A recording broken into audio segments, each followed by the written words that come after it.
Bien, jóvenes. Creo que pueden ver, ¿verdad? Lo que estoy compartiendo. En la clase de ayer me quedé, creo que por este problema. Habíamos resuelto un problema de equilibrio, ¿verdad? Entonces vamos a continuar. Solo ejercicios del capítulo 15. Quiero decir, el 5, quiero decir. Capítulo 5 es aplicaciones de leyes de Newton. El capítulo 4 son leyes de Newton, o sea, leyes del movimiento. Y el capítulo 5 son aplicaciones. Cuando decimos aplicaciones nos referimos a ciertos sistemas como ser la máquina de Eyewood, que es un sistema bastante conocido, ¿verdad? Es un sistema de poleas. La máquina de Eyewood es muy importante porque tiene bastantes aplicaciones prácticas. Ustedes, sin lugar a dudas, han visto alguna vez alguna máquina de Eyewood. Bueno, entonces, en esta máquina de Eyewood que nosotros vamos a trabajar el día de hoy, nosotros tenemos una máquina con 2 pesos. Esta máquina tiene una carga de 15 kilogramos de ladrillos que cuelga del extremo de una cuerda que pasa por una polea pequeña sin fricción y tiene un contrapeso de 28 kilogramos en el otro extremo.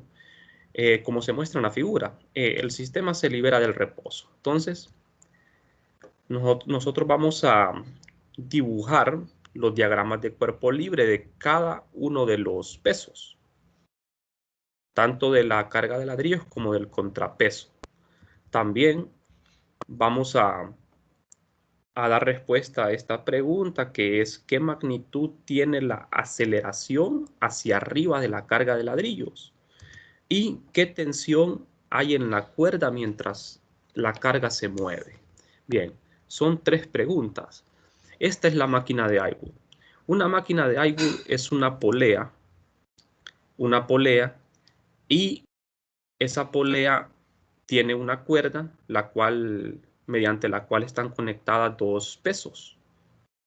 Ahora, en la máquina de Eyewood, los 2 pesos tienen que ser diferentes, porque si no ya no sería una máquina de Eyewood, porque el propósito aquí es que esto se mueva, ¿verdad? Entonces, la polea, vamos a decirte que no tiene masa y que tampoco hay fricción. Eso nos facilita bastante el cálculo porque cuando la polea no tiene masa, nosotros ignoramos la rotación de la polea, que más adelante sí vamos a tomar en cuenta esa rotación.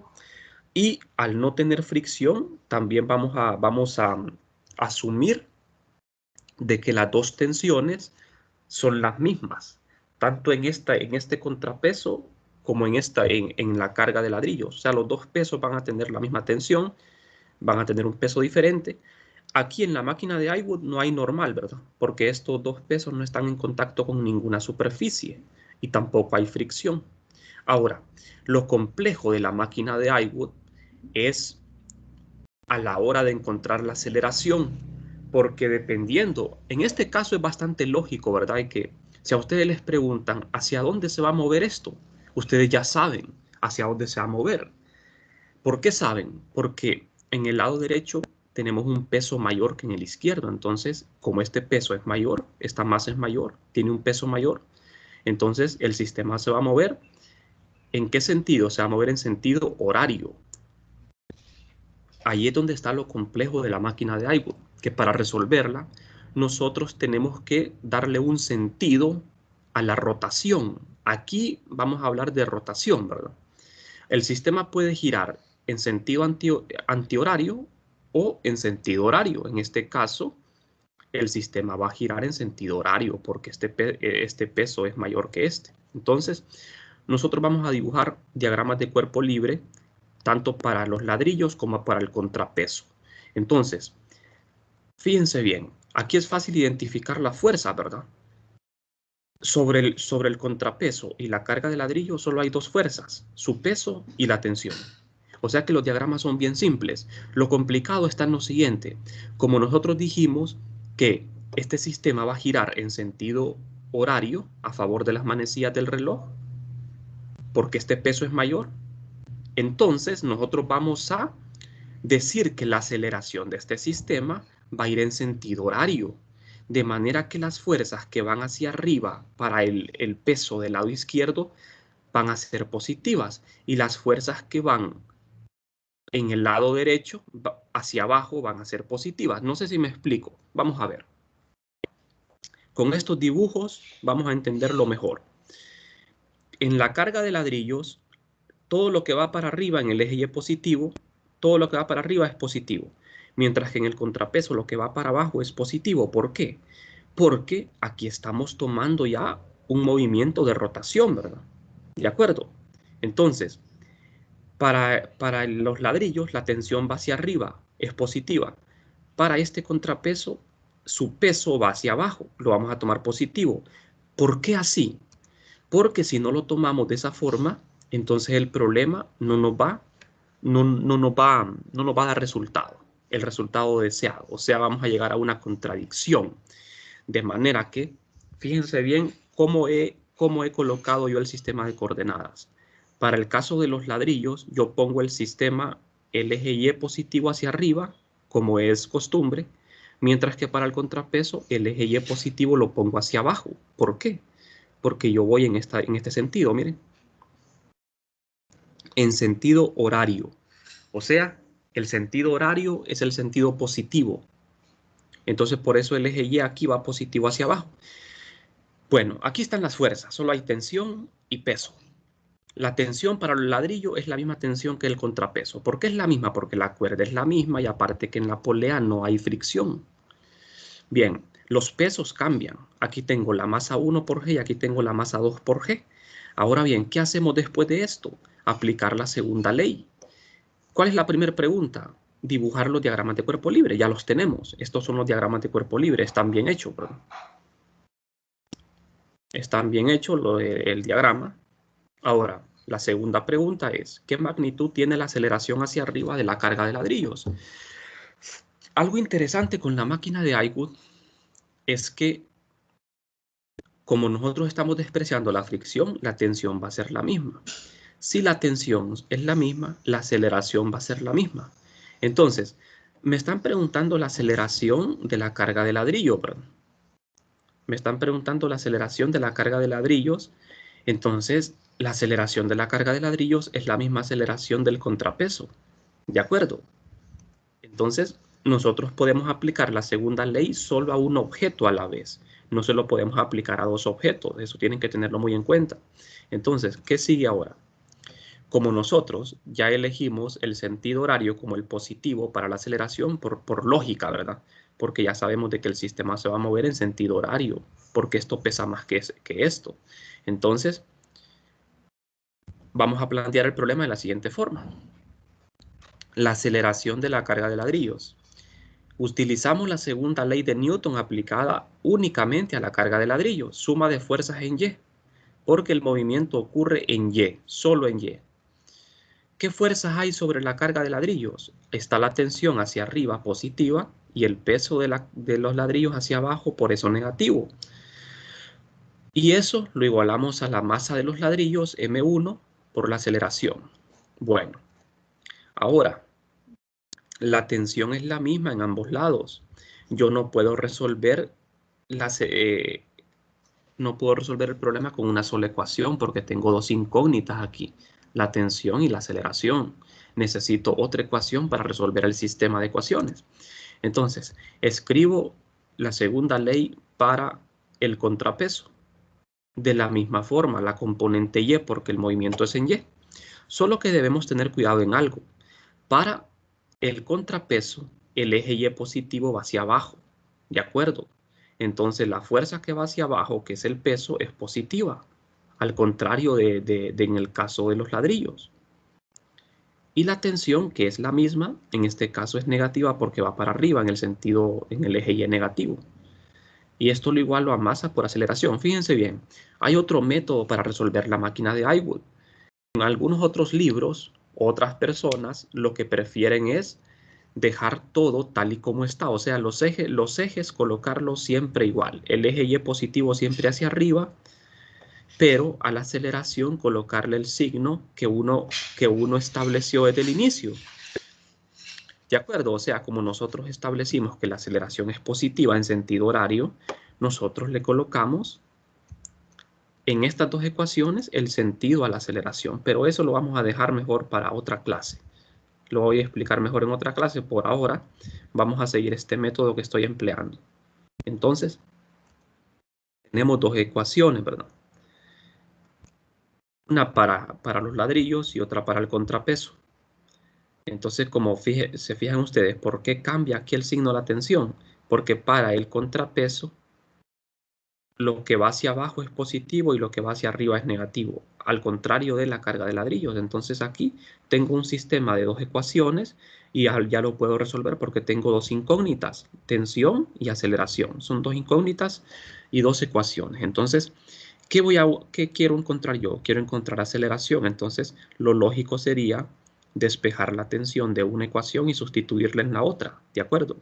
Entonces, agarro una ecuación. La 2, por ejemplo, despejo para la tensión y me queda esto. Esta tensión, como es la misma, la sustituyo en la primera ecuación.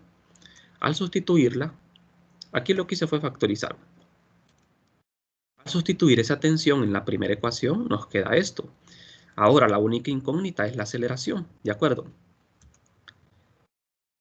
Agrupo en un solo lado los términos que tienen aceleración y factorizo. Y en otro lado, cantidades ya conocidas. Ahora despejamos para la aceleración y tenemos esto. Las dos masas son conocidas y la gravedad es conocida. Así que podemos asignar los valores numéricos para obtener el resultado. Y la aceleración que obtuvimos es 2.96 metros sobre segundo cuadrado. Esa es la aceleración que tienen los ladrillos y también el contrapeso, porque es la misma. Ahora bien, esta aceleración es positiva, justo como nosotros habíamos propuesto desde el inicio, que la aceleración iba a ir en sentido horario, por eso elegimos ese sentido como negativo. ¿De acuerdo? Y la aceleración me quedó positiva. ¿Qué pasa si una persona hubiese elegido el sentido antihorario como positivo? La aceleración le hubiese dado de signo contrario. O sea, aquí es como jugar a prueba y error. O sea, la máquina de iBot es un sistema que merece especial atención, ¿verdad? Porque hay varias formas de resolverlo. Esta forma que yo les estoy enseñando es un método, pero hay otros métodos. Ustedes pueden consultar en otros textos cómo se resuelve una máquina de iBot y van a ver que hay otros métodos también. Entonces el sistema no es complejo, pero si uno tiene bien claro eso de la orientación de los ejes. En este caso yo lo que hice fue cambiar la orientación del eje Y en ambos lados para que el resultado me saliera bien. ¿De acuerdo? Bueno, entonces tengo la aceleración. Ahora me piden encontrar la tensión en la cuerda. La tensión es la misma en ambos lados. Por lo tanto, con esta aceleración, yo lo que tengo que hacer es sustituir esa aceleración en cualquiera de las ecuaciones, ya sea la 1 o la 2, y despejar para la tensión. Pero como aquí ya lo tengo resuelto, entonces sustituyo la aceleración acá y obtengo el valor de la tensión. Entonces, es simple. Lo que tenemos que hacer es sustituir este valor acá, sustituir la masa 2, y tenemos que la tensión es 191.52 newton. Ese es el valor de la tensión. Bien, no sé si tienen alguna pregunta hasta acá. ¿Está claro cómo resolver la máquina de iBot o no?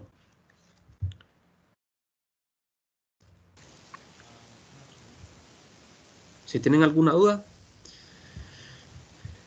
Lo complicado de la máquina de iBot es que tenemos que darle a la hora de elaborar los diagramas, ¿verdad?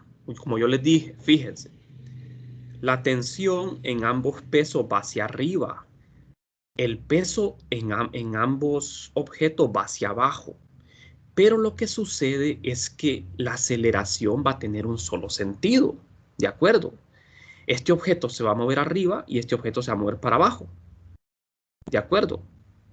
Pero la tensión siempre va para arriba y el peso siempre va para abajo. Entonces, a la hora de hacer los diagramas tenemos un problema. Para los ladrillos se van a mover para arriba y el contrapeso se va a mover para abajo, pero la tensión siempre va hacia arriba y el peso siempre va hacia abajo, como ven en los diagramas. Entonces, ¿qué sucede? Lo que tenemos que hacer para resolver el sistema es invertir los ejes, invertir el eje Y. Para los ladrillos, yo pongo el eje Y positivo para arriba y para el contrapeso el eje Y positivo hacia abajo. Esto lo hago para que el sistema pueda resolverse, sea soluble. De lo contrario, no se va a poder resolver. Otra forma de hacerlo es poner el eje Y siempre positivo hacia arriba, pero a la aceleración asignarle un signo. Por ejemplo, si ustedes dicen el sistema se va a mover en sentido horario, tomémoslo positivo. Entonces usted le coloca el signo a la aceleración. Por ejemplo, si usted le pone aquí el eje Y positivo a este, la aceleración iría en Y negativo. Hubiese tenido que ponerle un signo menos a la aceleración. ¿De acuerdo? Entonces, yo creo que la forma más fácil de hacer esto es así como con este método que yo lo hice. Claro, a ustedes ahorita les parecerá un poco confuso, porque es la primera vez que ven esto, pero por eso tienen que estudiar muy bien esta máquina de iWood, revisen los libros, si es posible varios libros, para que ustedes puedan tener un mejor panorama, ¿verdad? De cómo enfrentar este tipo de problemas. Bueno, jóvenes, no sé si alguien iba a preguntar algo.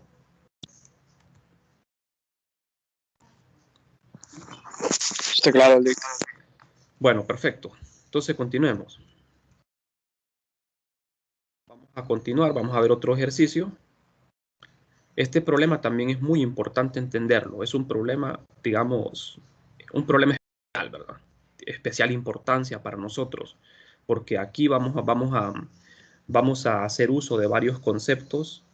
Es más conceptual que teórico. Vamos a poner en práctica lo que aprendimos sobre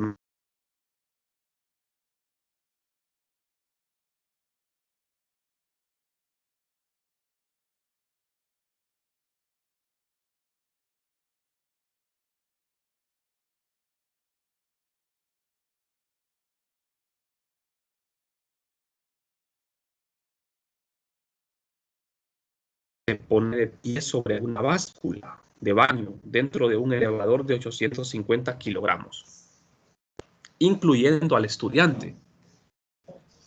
Ajá. El cual es soportado por un cable. Al comenzar a moverse el elevador, la báscula marca 450 newton. Estos problemas hay que leerlos bien detenidamente, ¿verdad? Para poderlo entender. Bien, entonces, vamos a ver. Primero, se nos pide, determine la aceleración del elevador. Luego, ¿cuál es la aceleración si la báscula marca 670 newton? Ahora, si la lectura es cero, debería preocuparse el joven, explique. Y luego, en los incisos A y C, ¿cuál es la tensión del cable? Bien, solo permítame un segundo, jóvenes. Ya regreso.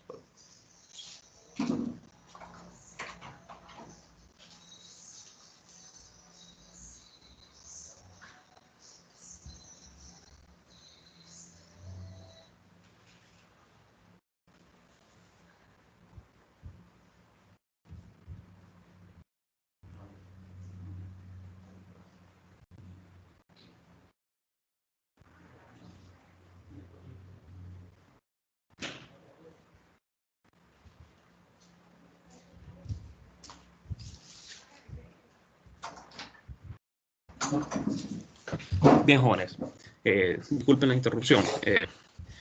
Entonces, continuemos. El estudiante de física que tiene un peso de 550 newton se pone de pie sobre una báscula de baño, ¿verdad? Dentro de un elevador. El elevador, junto con el estudiante, tiene una masa de 850 kilogramos, el cual es soportado por un cable. Al comenzar a moverse el elevador, la báscula marca 450 newton. Al comenzar a moverse el elevador. Entonces, como ven ustedes, en el elevador pasan cosas muy extrañas. Ustedes ya lo han experimentado porque se han subido a un elevador y han notado, ¿verdad?, que cuando el elevador va hacia arriba o hacia abajo, uno siente una reacción en el cuerpo, ¿verdad? Una reacción distinta. Eso se debe a los efectos de lo que es el peso real y el peso aparente, la diferencia. Entonces, primero vamos a determinar la aceleración del elevador. La aceleración del elevador. Bueno, vamos a ver. Aquí tenemos, este es el elevador. Dentro del elevador hay un estudiante. Hay una báscula. Lo que está marcando la báscula aquí sería el peso aparente del joven, porque si retrocedemos, fíjense bien, el peso del estudiante es de 550 newton, ¿de acuerdo? Pero la báscula, al comenzar a moverse el elevador, marca 450 newton, marca un peso menor que el peso real del estudiante. O sea, este peso es el peso que tiene el estudiante cuando está en tierra firme, pero con el elevador la báscula marca 450. Entonces, aquí la báscula está engañando al estudiante, ¿verdad? Le está mostrando un peso que no es el real, por eso le llamamos peso aparente. El elevador, entonces, no sabemos si en este momento se está moviendo hacia abajo o hacia arriba, ¿verdad? No sabemos, solo sabemos que la báscula marca esto. ¿Por qué razón será esto? Entonces, vamos a ver. El estudiante permanece parado sobre la báscula. ¿Qué fuerzas actúan sobre el estudiante? Eso es lo que tenemos que preguntarnos. Sobre el estudiante actúa el peso y la normal. La normal porque él está parado en la báscula. Cuando hay contacto entre dos superficies hay una normal. Entonces las únicas fuerzas sobre el estudiante son normal y el peso. ¿De acuerdo? La tensión no, porque la tensión es sobre el elevador. Y nosotros queremos averiguar lo que es vamos a ver, lo que queremos averiguar es la aceleración del elevador. Pero la aceleración que va a tener el estudiante es la misma del elevador. ¿De acuerdo? Porque el elevador y el estudiante y la báscula forman un solo cuerpo, la aceleración va a ser la misma. Entonces, al encontrar la aceleración del estudiante, estoy encontrando también la aceleración del elevador. Entonces, vamos a ver. Los datos que tenemos son los siguientes. Tenemos que la masa del estudiante es de 550, aquí es peso, aquí era M por G, es aquí. Hay un error aquí, M por G. 550 newton es el peso real del estudiante. 850 es el peso total, elevador más estudiante. Esta es la masa del estudiante. Masa, no es peso. Este es el peso del estudiante, esta es la masa del estudiante. Entonces, miren, aquí tenemos diagrama de cuerpo libre del estudiante, solo del estudiante. Normal y peso. ¿De acuerdo? Normal y peso. Ahora bien, aquí tal vez ustedes encontrarán algo extraño, ¿verdad? El peso del estudiante. ¿Qué dijimos nosotros del peso? El peso no es una fuerza de contacto. La normal es una fuerza de contacto. Cuando ustedes se pesan en una báscula, lo que la báscula marca no es el peso, es la normal. Entonces, no sé si ya habían escuchado alguna vez eso, ¿verdad? En alguna clase de física del colegio, pero cuando usted se pesa sobre una báscula, cuando usted se para en una báscula, lo que la báscula mide es la normal, no es el peso. ¿Por qué razón? Porque el peso es una fuerza de distancia. Si ustedes estuvieran suspendidos del suelo, su peso seguiría siendo el mismo. ¿De acuerdo? Entonces, la báscula lo que determina no es el peso, sino la normal, es una fuerza de contacto. Entonces, estos 450 newton que ven aquí es la normal, la fuerza de contacto entre el estudiante y la báscula, no es el peso. Este peso que yo tengo aquí es el peso real del estudiante, que son 550 newton. ¿De acuerdo? Entonces, las únicas dos fuerzas sobre el estudiante son estas, normal y peso. Bueno, ¿y esto lo voy a igualar a qué? A masa por aceleración. El estudiante tiene un peso real y un peso aparente. El peso real es 550 newton. Su peso aparente, 450 newton, es lo que marca la báscula. Entonces, si nosotros usamos la segunda ley aplicada al estudiante, tenemos esto, suma de fuerzas en Y, masa por aceleración. Normal menos el peso igual a masa por aceleración. ¿De acuerdo? La normal menos el peso. Pero en este caso, como les decía, la normal es el peso aparente, es lo que la báscula indica, mientras que mg es el peso real, es lo que el estudiante pesa cuando él se pesa en tierra firme, ¿de acuerdo? Lo que pasa aquí, jóvenes, es que el elevador es un marco de referencia no inercial, porque si se acuerdan cuando yo les expliqué eso, un marco de referencia inercial es un marco que no está acelerado. Los elevadores tienen una aceleración, por lo tanto no son sistemas inerciales. Por eso es que ocurren cosas extrañas. ¿De acuerdo? Más adelante vamos a ver eso, de que en los marcos de referencia acelerados ocurren cosas extrañas llamadas fuerzas ficticias. Fuerzas que uno no las puede describir con la segunda ley de Newton en forma normal. Entonces, ahí el estudiante va a notar cosas extrañas porque él forma parte de un marco de referencia no inercial. Nosotros estamos acostumbrados a pesarnos en el suelo firme y la tierra es un marco inercial, ¿verdad? Entonces, por eso es que no, aquí tenemos ese problema. Hay un peso real y un peso aparente. Bueno, entonces, nosotros con esto sabemos de que este peso que aparece aquí en la segunda ley es el peso real y la normal es el peso aparente. Entonces despejamos para la aceleración y obtenemos esto al despejar. Tenemos que restar peso aparente menos peso real entre la masa. Y eso me da esto, una aceleración negativa. ¿Qué significa esto? Que la aceleración sea negativa. Significa que el acelerador se va moviendo hacia abajo. El acelerador va hacia abajo. La aceleración medio negativa, la aceleración es un vector. ¿De acuerdo? El estudiante siente que pesa menos. Uno siente que pesa menos cuando el acelerador va hacia abajo, mientras que cuando un acelerador va hacia arriba, uno siente que pesa más. Entonces, ¿qué es lo que pasó ahí? Como el acelerador va hacia abajo, acelerando hacia abajo, no es que vaya frenando, va acelerando hacia abajo. Entonces el estudiante se siente más liviano. Y si el acelerador continuara acelerando más todavía hacia abajo, el estudiante sentiría menos peso. Bueno, entonces ya con esto contestamos la primera pregunta, la aceleración del elevador, que es la misma del estudiante. Ahora veamos la siguiente pregunta. ¿Qué haría si la báscula marcara 670 en lugar de 450? 670 es un peso todavía mayor que el peso real. Ahora la báscula le indica al estudiante que pesa más que lo que normalmente él pesa. Entonces, vamos a resolver el problema de la misma forma, solo que con un peso aparente diferente. Lo que la báscula determina es la normal, no el peso. Bueno, porque el peso es una fuerza de distancia, que no tiene que haber contacto con una superficie para que haya peso, ¿de acuerdo? Para que exista peso no tiene que haber contacto, mientras que la báscula lo que mide es una fuerza de contacto, que es la normal.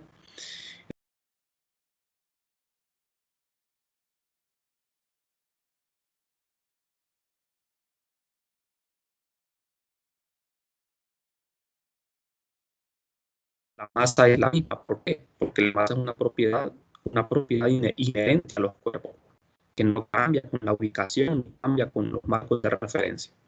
Entonces, vamos a ver, aplicando la segunda ley de Newton, otra vez al estudiante, tenemos normal menos el peso igual a masa por aceleración. Pero ahora lo que me cambió es la normal. Lo que la báscula mide es la normal, entonces sustituyo 670 menos el peso real, que sigue siendo el mismo, entre la masa, que sigue siendo la misma. Eso me va a dar una aceleración ahora positiva. O sea que el acelerador va para arriba. Eso me está indicando. Por eso el estudiante se siente más pesado, porque el acelerador va moviéndose hacia arriba. ¿De acuerdo? O sea, una manera de sentir más peso es subirse en un acelerador que vaya hacia arriba. Sentimos más peso y cuando va para abajo sentimos menos peso. Pero nuestra masa no cambia, ni nuestro peso real. ¿De acuerdo? Bueno, ahora, otra pregunta es, ¿qué pasaría si la lectura de la báscula fuese cero? ¿Qué pasaría? ¿Qué pasa si la báscula marca cero? ¿Debería preocuparse el estudiante? ¿Sí o no? Pues vamos a averiguar qué pasaría entonces. Si el estudiante ve que la báscula marca cero, sí debería preocuparse. Vamos a averiguar entonces qué es lo que sucede aquí. En el diagrama de cuerpo libre, cuando el estudiante nota que la báscula marca cero, la normal desaparecería, porque aquí como yo lo estoy dibujando, miren, el estudiante ya no está en contacto con la báscula. Esta normal tendría que quitarse. El peso no, el peso sigue actuando porque para que exista peso no tiene que haber contacto. ¿De acuerdo? Por ejemplo, los objetos que están en el aire, si ustedes lanzan una piedra hacia arriba, la piedra tiene peso y no está en contacto con nada. ¿De acuerdo? Entonces el estudiante aquí tiene el peso real del estudiante sigue siendo el mismo. Lo que nota él es que la báscula marca cero. Entonces, ¿qué es lo que pasa aquí? La normal sería cero. porque la báscula perdió contacto con el estudiante. Entonces, en la segunda ley que me queda, solo hay una fuerza, que es el peso del estudiante, que siempre va hacia abajo, igual a masa por aceleración. La masa se cancela porque aparece en ambos lados, es la masa del estudiante que cambia, y me queda que la aceleración es igual a menos g. Ajá, jóvenes, ¿y esto qué significa esto?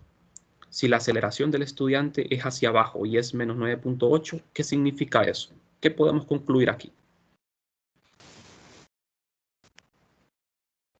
Que va en caída libre. Que el estudiante está en caída libre, ¿verdad? O sea que si alguna vez les pasa eso, ¿verdad? Es porque al ascensor se le cortó el cable, ¿verdad? Si uno le corta los cables al acelerador, entonces el acelerador está en caída libre. ¿De acuerdo? Y si ustedes se suben a un acelerador, quiero decir, a un ascensor, y el ascensor está en caída libre, ustedes sentirían ingravidez, sentirían como que están en el espacio exterior, ¿verdad? Así como los astronautas que flotan. Eso le pasaría a usted si se sube a un ascensor y va en caída libre, usted sentiría que flota, pero su peso siempre sigue siendo el mismo, porque el peso es la fuerza que ejerce la Tierra sobre un objeto. La masa seguiría siendo. Lo que sucede ahí es que usted estaría en un marco de referencia no inercial. ¿De acuerdo? Entonces lo que tienen que saber distinguir aquí ustedes son los marcos de referencia. Marcos de referencia inerciales y no inerciales. Entonces un ascensor es un marco de referencia no inercial. Por eso ocurren cosas extrañas, como esto, ¿verdad?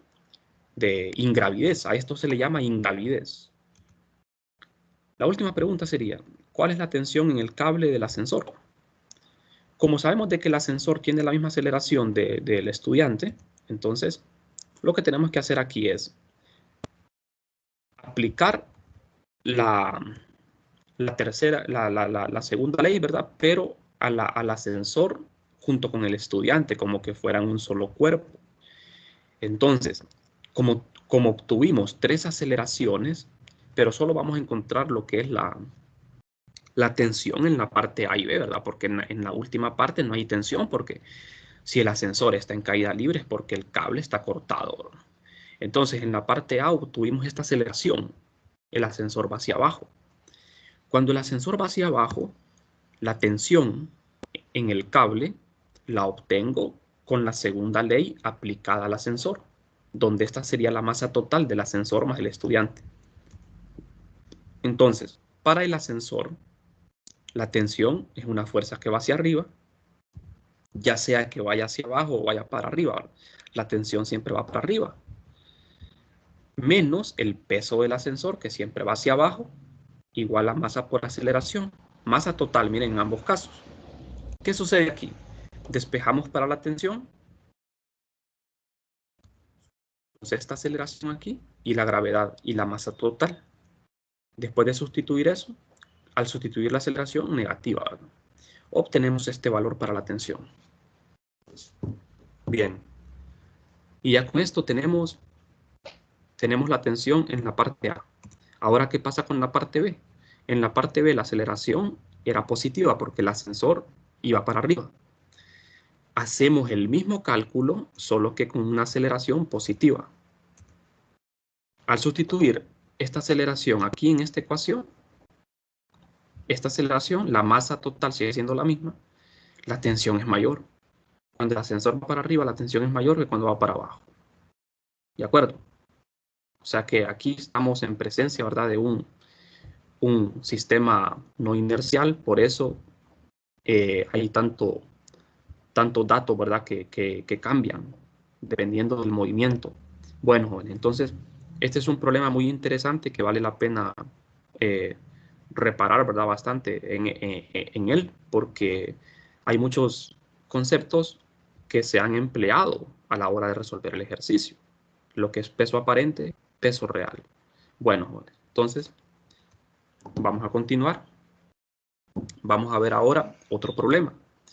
Tenemos un bodeguero que empuja una caja de 11.2 kilogramos de masa sobre una superficie horizontal con rapidez constante de 3.50 metros por segundo. El coeficiente de fricción cinética entre la caja y la superficie es de 0.20. Esto no tiene unidades porque es un coeficiente de fricción. Los coeficientes de fricción son números puros, no tienen unidades. ¿De acuerdo? Se llaman adimensionales. Bueno, Entonces, tenemos una caja, tenemos la masa y tenemos que la fuerza es horizontal. Y la rapidez con que se mueve la caja es 3.50 metros por segundo. Vamos a contestar a las siguientes preguntas. ¿Qué fuerza horizontal debe aplicar el trabajador para mantener el movimiento? Si se elimina la fuerza calculada en el inciso A, ¿qué distancia se deslizaría la caja antes de detenerse? Son dos preguntas. Aquí tenemos la imagen. Esta es la caja. La caja se mueve sobre un piso horizontal con una velocidad constante. La caja está siendo afectada por una fuerza horizontal. Esta fuerza es lo que obliga a la caja a moverse sobre el piso horizontal. Aquí tenemos la masa de la caja. ¿Qué es lo primero que hacemos nosotros acá? Siempre un diagrama de cuerpo libre. Después de hacer el dibujo, hacemos el diagrama de cuerpo libre, donde vamos a dibujar todas las fuerzas que actúan en este objeto, que es la caja. ¿Qué fuerzas actúan sobre la caja? La fuerza aplicada, F, la normal y el peso. Hay también la fricción, porque eso me lo menciona el problema, que hay un coeficiente de fricción cinética. ¿Por qué cinética y no estática? Porque la caja está en movimiento. Cuando un objeto está en movimiento, la fuerza de fricción es cinética. Cuando está en reposo, es estática. Entonces, por eso me dan el coeficiente de fricción cinética. Vamos a calcular lo que es la fuerza horizontal. ¿Qué fuerza horizontal va a aplicar el trabajador para mantener ese movimiento? Bueno, entonces, tenemos estos datos.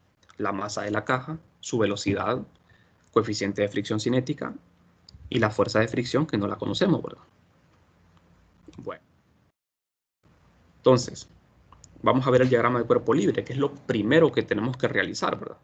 El diagrama de cuerpo libre de la caja es bastante sencillo de hacerlo porque todas las fuerzas son horizontales y verticales. En la vertical tenemos dos fuerzas, la normal y el peso. En la horizontal tenemos dos fuerzas, la fuerza aplicada, Fx, y la fuerza de fricción, F sub x.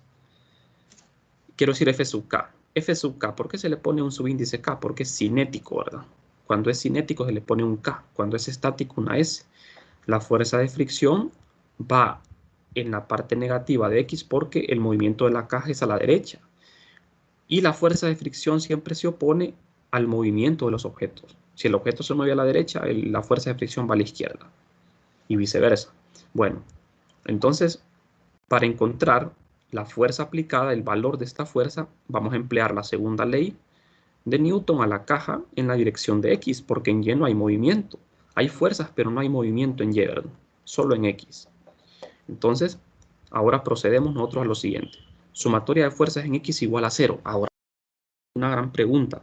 ¿Por qué la sumatoria de fuerzas en X será igual a 0?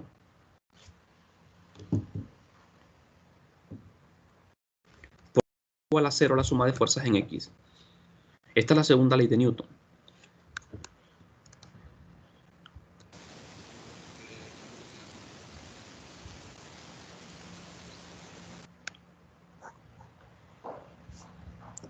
Ajá, jóvenes. ¿Alguien me podría contestar?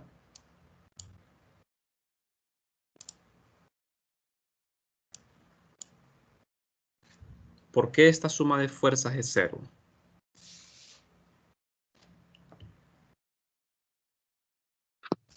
No sabría decirle, Lick. No tendrá algo que ver con el equilibrio. Porque, ajá, dígame. Porque estamos hablando de un cuerpo en equilibrio, ¿verdad?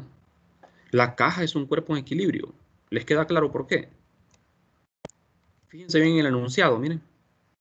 La caja se mueve con rapidez constante. ¿Qué significa eso si se mueve con rapidez constante? O sea, velocidad constante. En este caso, porque se mueve en línea recta.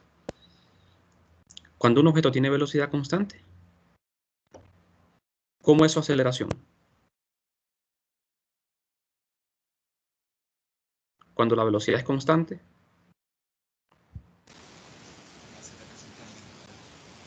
la aceleración es igual a ¿qué? Igual a 0. Es igual a 0. Entonces estamos hablando de un cuerpo en equilibrio. Como yo les dije, equilibrio no significa que un objeto esté en reposo necesariamente. Cuando un cuerpo está en equilibrio significa que puede estar en reposo o puede estar moviéndose con velocidad constante. Entonces la caja es un cuerpo en equilibrio. De manera que la segunda ley de Newton es suma de fuerzas igual a 0. Entonces, ¿qué fuerzas actúan en la horizontal? La fricción y la fuerza aplicada. La fuerza aplicada positiva porque va a la derecha y la fuerza de fricción negativa porque va a la izquierda. Esto lo igualo a 0. Y de aquí, ¿qué obtengo? La fuerza aplicada F. Esa fuerza, ahora bien, la fuerza de fricción tiene una fórmula que es coeficiente multiplicado por la normal. De manera que siempre que nosotros tengamos fricción vamos a tener que hacer suma de fuerzas en Y para obtener la normal. Entonces aquí lo que sigue es encontrar esta fuerza de fricción. Hacemos suma de fuerzas en Y para obtener la normal. En Y también la aceleración es 0 porque no hay movimiento en Y. Despejo para la normal coincide con el peso. Solo cuando estamos hablando de una superficie horizontal, ¿verdad? Es que la normal va a ser igual en magnitud al peso. Sustituyo esta normal que tiene este valor, lo sustituyo acá, lo multiplico por el coeficiente y ya tengo la fricción, ¿verdad? La fuerza de fricción. De manera que es bien simple, ¿verdad? La fuerza aplicada a Fx es igual a la fuerza de fricción, que es coeficiente por normal. El coeficiente es igual a esto y la normal es igual a esto. De manera que la fuerza aplicada es de 21.95 newton. Bueno, jóvenes, en la clase de hoy nos vamos a quedar por aquí, jóvenes. Vamos a continuar mañana haciendo ejercicios. Vamos a dejar el problema aquí a medias, lo vamos a continuar mañana. Entonces, la clase queda grabada, la voy a subir para que puedan repasarlo si desean. Bien, entonces vamos a